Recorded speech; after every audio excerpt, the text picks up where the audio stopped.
جی بسم اللہ الرحمن الرحیم۔ آج دو ایونٹس ہوئے ہیں جن کو ہم اس وقت میں اور میرے جو بھائی کھڑے ہیں میرے ساتھ، میرے ساتھی شاید عباس صاحب، حسن اقبال صاحب اور سعد رفیق صاحب، ہم اس کو رسپونڈ کرنا چاہتے ہیں۔ پہلا جو ہے وہ تو کمیونیکے ہے، اس کا نیشنل سیکیورٹی کی جو باڈی ہے اس کا کمیونیکے ہے، اور دوسرا عمران خان صاحب نے کوئی تقریر کی ہے جو ہم نے سنی نہیں ہے، لیکن میڈیا والے حضرات نے ہم سے بیپر وغیرہ لیے ہیں اور انہوں نے بتایا ہے کہ انہوں نے کیا کہا ہے۔ تھوڑا بہت جو ہے ہمیں علم بھی ہے اور وہ باتیں بھی ریپیٹ کرتے ہیں، اس لیے سننے کی بار بار ضرورت بھی نہیں پڑتی جو ہے۔ آپ جو ہے اس اسکرپٹ جو ہے تقریباً ایک جیسے ہی ہے پچھلے مہینے ڈیڑھ مہینے سے جو ہے۔ تو یہ پہلے کمیونیکے کی بات کرتے ہیں۔ دیکھیں، کمیونیکے میں انہوں نے ذکر کیا ہے کہ وہ ڈیمارش جو ہے وہ ایک احتجاجی مراسلہ آپ کہہ سکتے ہیں، فارن آفس جو ہے وہ لانچ کرے گا ان کے ساتھ، امریکن گورنمنٹ کے ساتھ۔ ڈیمارش جو ہے ایک روٹین کی احتجاج ہوتا ہے، ایک ڈسپلیئر ہوتا ہے، لیکن ہمارے جو تعلقات کا آپ اندازہ لگائیں کہ 7 مارچ کا یہ واقعہ ہے، جو ٹیلی گرام جو ہے وہ ہمارے امبیسڈر کی وہ 7 مارچ کی آئی ہے۔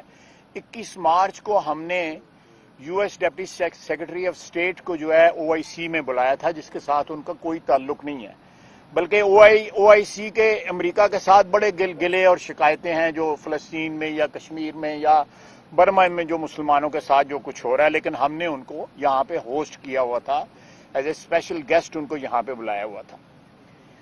دوسری بات یہ ہے کہ امریکہ کے ساتھ اگر ہمارے تعلقات، انہوں نے باقاعدہ امریکہ کا نام لیا ہے۔ پہلے وہ نام نہیں لے رہے تھے، کہہ رہے تھے غیر ملکی سازش ہے، میں غیر ملکی طاقتیں ہمارے خلاف جو ہے سازش کر رہی ہیں۔ اب انہوں نے امریکہ کا نام لیا ہے۔ حقیقت پسند ہونا چاہیے۔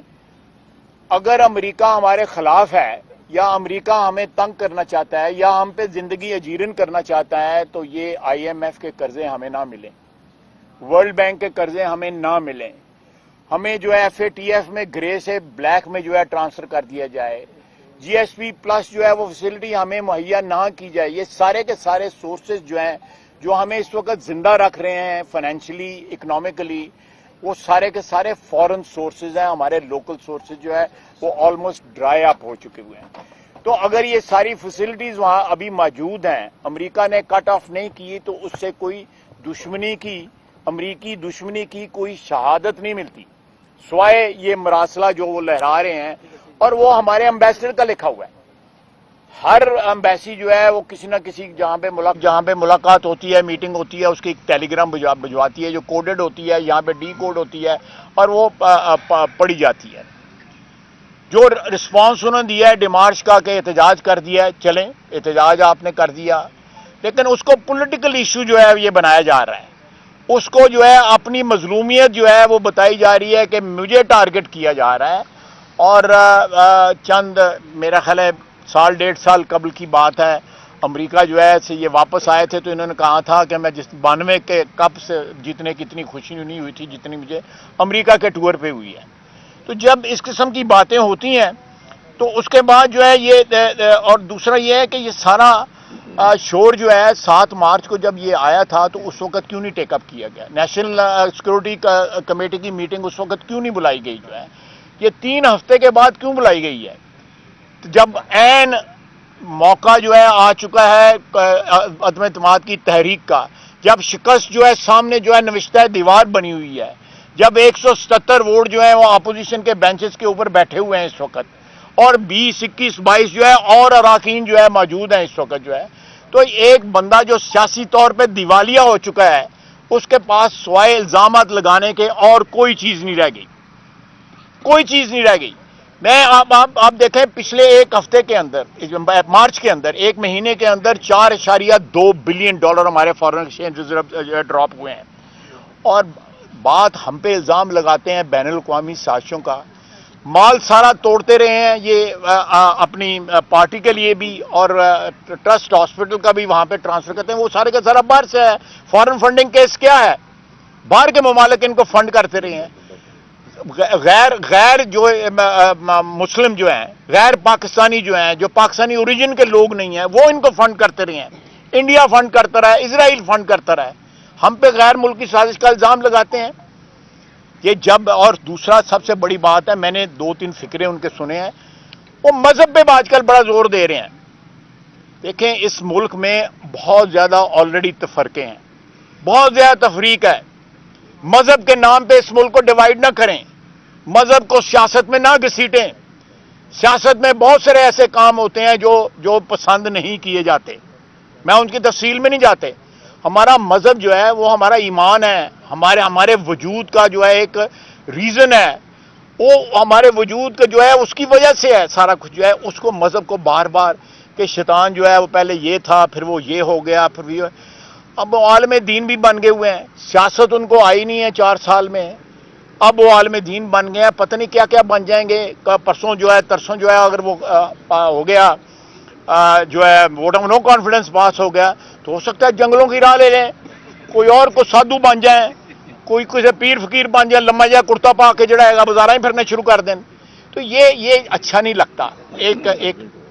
یہ اچھا نہیں لگتا کہ وزیر اعظم کے عہدے پہ ایک ایسا شخص بیٹھا ہو، وہ کم از کم اپنے عہدے کی جو ہے عزت اور آبرو اور تقدس کا تو احترام کا تو خیال کرے.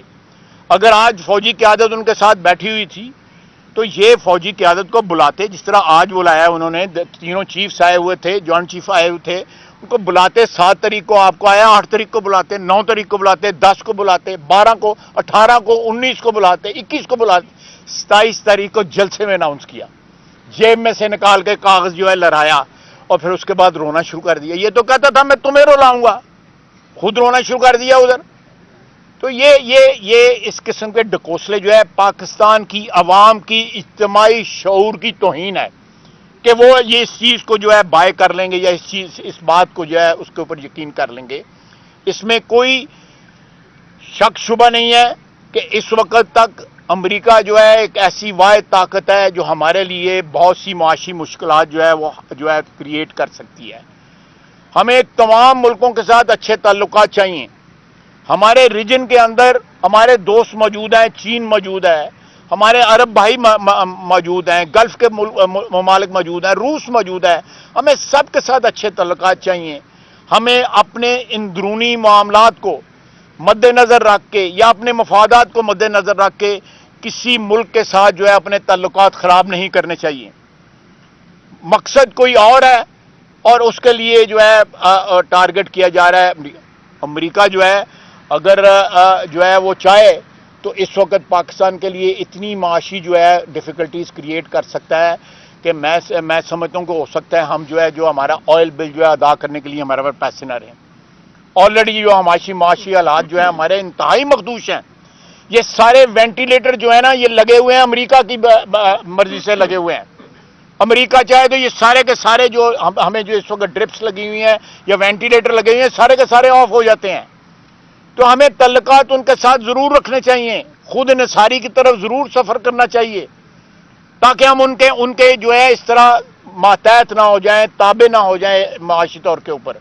لیکن اس وقت اس چیز کو سیاسی مقاصد کے لیے جو ہے وہ استعمال کرنا جو ہے اس شخص کا جو ہے یہ شخص اس وقت پاکستان کے وجود کے لیے، ہماری معیشت کے لیے، عوام کے لیے جو مہنگائی کی چکی میں پس رہے ہیں ان کی اٹینشن ڈائیورٹ کر رہا ہے، ان کی توجہ جو ہے دوسرے ایشوز کی طرف مبذول کر رہا ہے. تو یہ خطرناک ہو چکا ہے. ہم نے اس کو فارغ کرنے کا پورا منصوبہ تیار کر کے اس کو آخری حد تک پہنچا دیا ہے. آج آپ نے ہاؤس میں دیکھا کہ یہ ہمیں فیس نہیں کر سکے، اٹھ کے چلے گئے یہ سارے کے سارے. ایک جو ہے لیو انہوں نے مانگی، وہ جو ہے ہمارے 170 بندے بیٹھے ہوئے تھے اور ان کے 40-50 لوگ بیٹھے ہوئے تھے. یہ آخری رسومات ان کی ادا ہونے والی ہیں انشاءاللہ تعالی جو ہے اتوار کو. یہ آخری ان کی کوششیں کسی نہ کسی طرح جو ہے اپنی سیاسی جو ہے وہ جو ان کی خاتمہ ہونے والا ہے اس کو کسی طرح روک لیں. باقی اس چیز میں کوئی سازش نہیں ہے، کوئی بین الاقوامی پشت پناہی نہیں ہے، کوئی کسی ملک کی مداخلت نہیں ہے. ہم اگر اپنے فیلئر جو ہیں وہ ایم ندیم قاسمی کا شعر ہے کہ ظالموں کی عجب منطق ہے کہ آسمانوں سے وبال آتے ہیں، اپنے اعمال کا سارا بوجھ اللہ پہ ڈال آتے ہیں. میرا مطلب اپنے اعمال ہیں آپ لوگوں کے. آپ نے 4 سال میں اس ملک کا جو ہے سارا کا بیڑا غرق کر دیا ہے اور کبھی کسی پہ الزام، اپوزیشن پہ الزام دے رہے ہیں، کبھی کسی پہ الزام دے رہے ہیں. اور پھر یہ ہے کہ اپنی تقریر میں امریکہ کا نام بھی انہوں نے لے لیا. پہلے نام نہیں لے رہے تھے، اب نام بھی لے لیا ہے.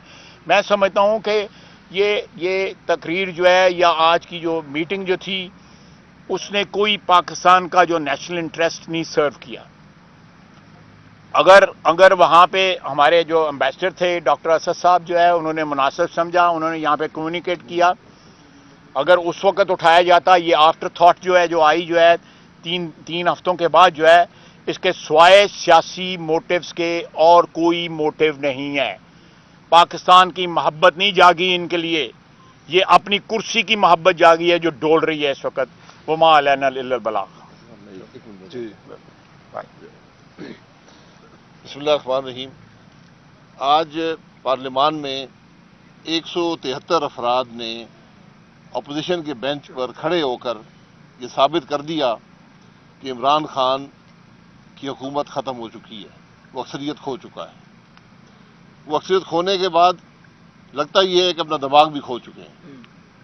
جو آج تقریر کی گئی ہے اس میں ہم سننا چاہتے تھے کہ ملک کے اندر مہنگائی کیوں ہوئی ہے، آج اس ملک کے عوام تکلیف میں کیوں ہیں، مہنگائی کی چکی میں کیوں پس رہے ہیں، آج ملک کی معیشت کیوں تباہ ہو چکی ہے، ملک کے اندر اعتماد انویسٹر کا، کاروبار کا کیوں ختم ہو گیا ہے، آج کیوں بے روزگاری بڑھ گئی ہے، آج اس عوام کیوں تکلیف میں ہیں.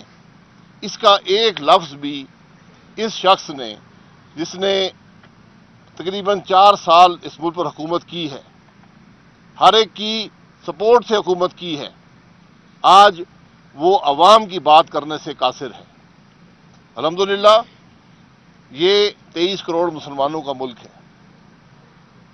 عمران خان صاحب سے زیادہ اگر نہیں تو اتنی اسلام کی تربیت ہر پاکستانی کے سینے میں محفوظ ہے. لیکن سوال یہ ہے کہ آپ نے اس ملک کے عوام کو تکلیف دے کر کیا اسلام کی خدمت کی ہے؟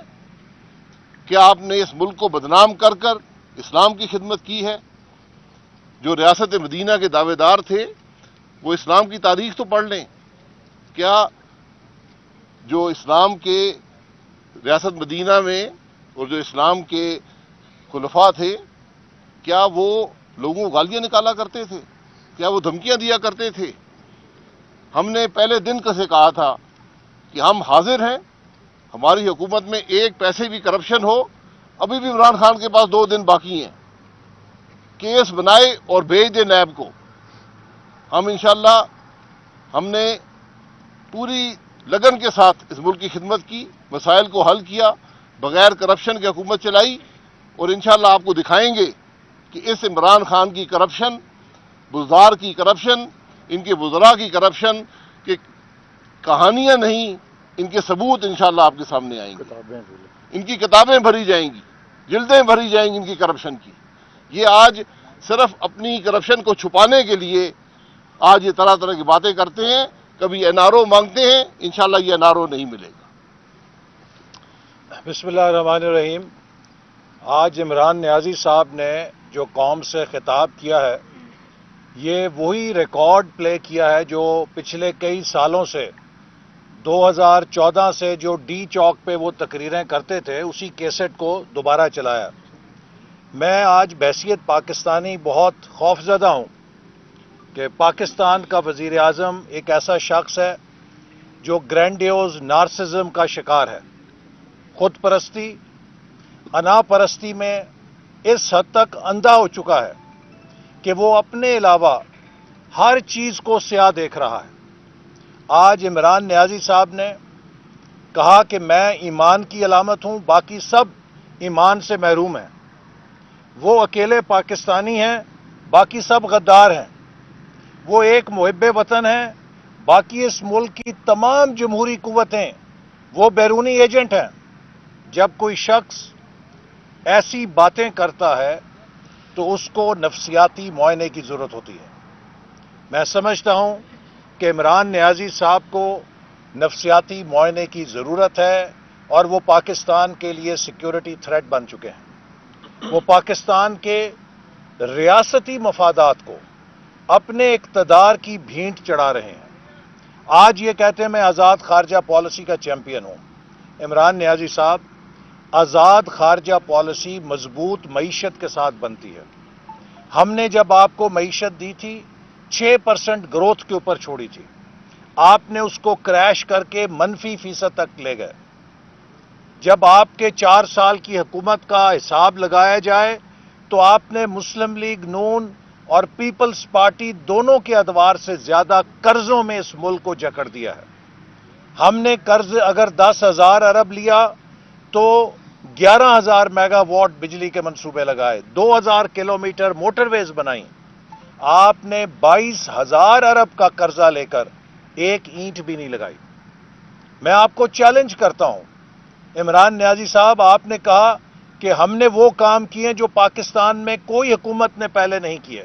آپ نے ٹھیک کہا، جتنی مہنگائی آپ نے پیدا کی ہے پاکستان کی تاریخ میں کوئی حکومت نہیں پیدا کر سکی۔ جتنی بے روزگاری آپ نے پیدا کی ہے پاکستان کی تاریخ میں کوئی حکومت نہیں پیدا کر سکی۔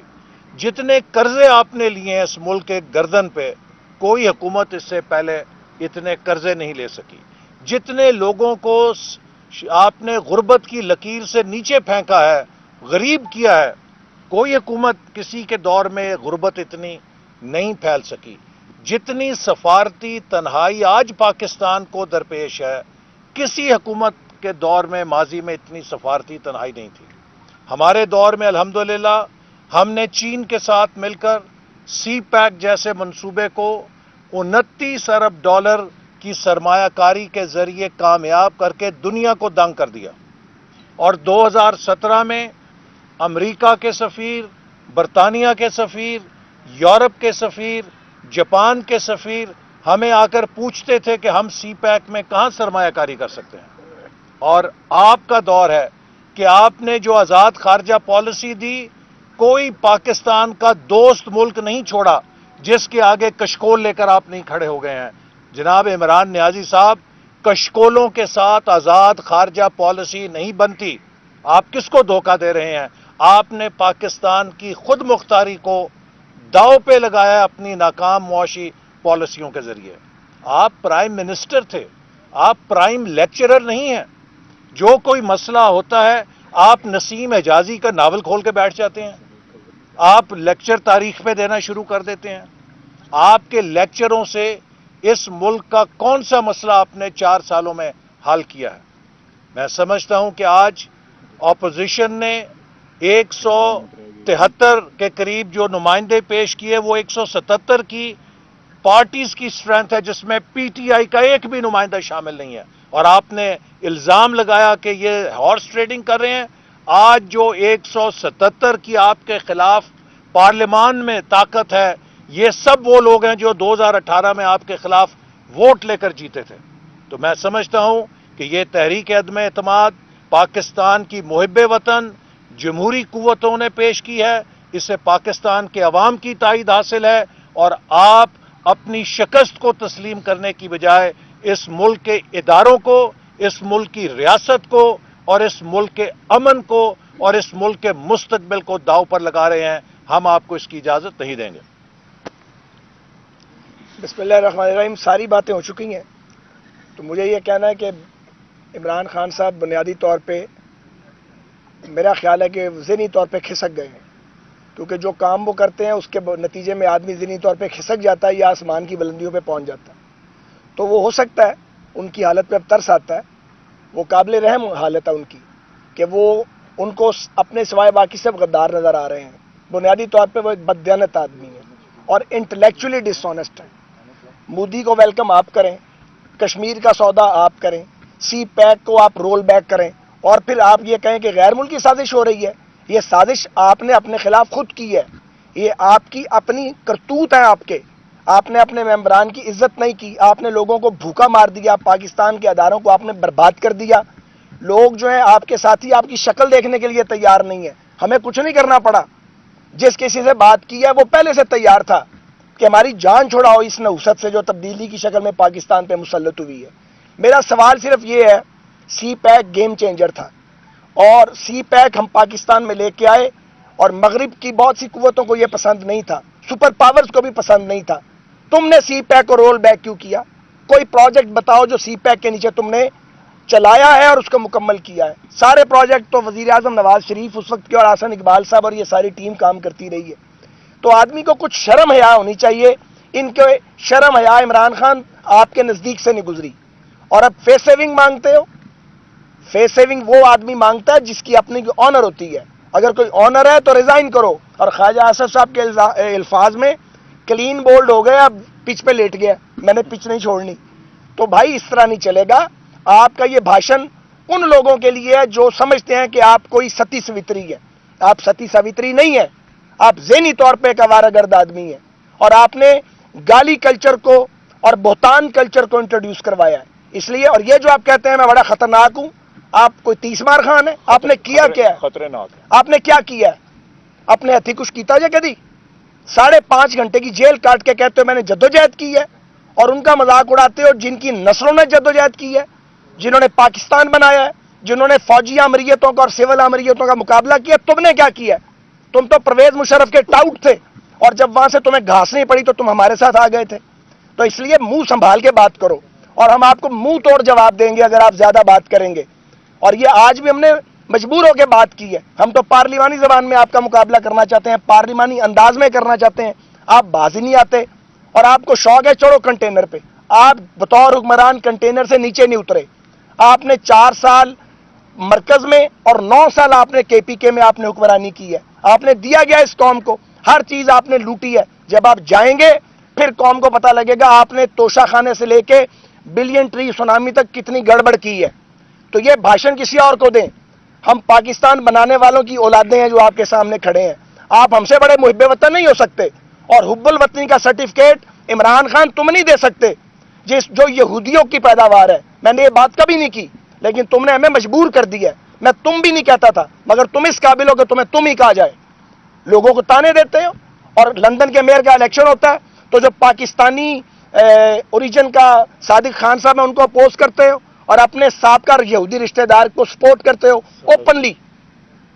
اپنے بچے یہودوں کی گود میں پلتے ہیں, انہیں تو اردو کا ورڈ نہیں آتے, اور بلاول کو تانے دیتے ہو کہ اسے اردو نہیں آتی. کوئی حیا شرم ہے تو کم از کم چلو پر پانی میں ڈوب مرو.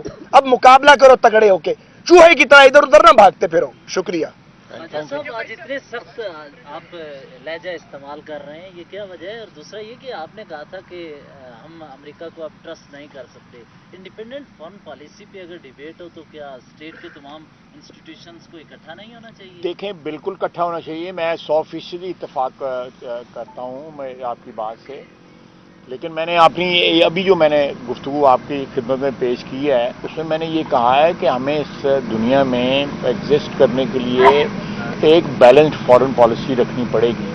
کسی ملک کو جو ہے ہم جو ہے وہ دشمن بنا کے, خصوصاً امریکہ کو دشمن بنا کے ہم جو ہے معاشی جس اس وقت حالات سے گزر رہے ہیں ہم افورڈ نہیں کر سکتے. ہمیں اپنے مفادات کا تحفظ کرنے کا پورا حق ہے اور کرنا چاہیے بھی, لیکن اس کے ساتھ ساتھ جو ہے اپنے مفادات کو اس طرح نقصان نہ پہنچائیں کہ اپنی اندرونی سیاست کی جو ہے اس کا تحفظ کرنے کے لیے, اپنے سیاسی مفادات کا تحفظ کرنے کے لیے آپ پاکستان کی فارن پالیسی کو جو ہے اپنے مفادات کے تابع بنا دیں. ایک دو جملے. جو شریف آدمی ہوتا ہے, زندگی میں ہم نے یہ سیکھا ہے بچپن سے لے کے اب تک, اس کے ساتھ بڑے ادب سے اور لجاجت سے بات کرو. جو بدماشی کرتا ہے اور وہ سمجھتا ہے میں بڑا بدماش ہوں اور پلے اس کے کچھ نہ ہو, وہ شرافت کی زبان نہیں سمجھتا. پاکستان کی اپوزیشن نے 4 سال شرافت سے بات کی ہے. پی ٹی آئی نے, اس کے ٹاپ لیڈر نے, یہ جو گینگ پی ٹی آئی کا ہے, اور اس کے ساتھ جو اس کے وہ لفنٹر قسم کے دوست ہیں جن کا سیاست سے کوئی تعلق نہیں ہے, انہوں نے گالی اور بہتان کلچر کو پروان چڑھا کے یہ سمجھ لیا کہ وہ کوئی پھنے خان ہے. ان بیچاروں کے پلے ہے کچھ نہیں. آخری بات جو تو یہ کہا اس نے کہ میں 1,00,000 آدمی لاؤں گا, یہ 1,000 آدمی لانے کے قابل نہیں ہے. سپریم کورٹ کا آرڈر موجود ہے, تم آدمی لاؤ گے تو ہم بغیر آدمیوں کے جیت جاتے ہیں. مگر پاکستان کو اپنے 2.5 روزہ اقتدار کے لیے خانہ جنگی اور انتشار کی نظر کرنے کی کوشش مت کرو. تگڑے ہو کے مقابلہ کرو ووٹوں کے ساتھ پارلیمنٹ کے اندر. بھائی صاحب ایک سوال ہے,